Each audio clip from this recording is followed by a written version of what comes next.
दिल के समझावे में कुछ दिन त लगावे करी। गिरे अखिया से पानी याद आवे कहानी, गिरे अखिया से पानी याद आवे कहानी।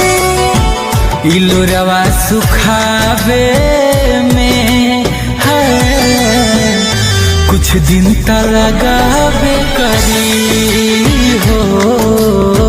दिल के समझावे में कुछ दिन त लगावे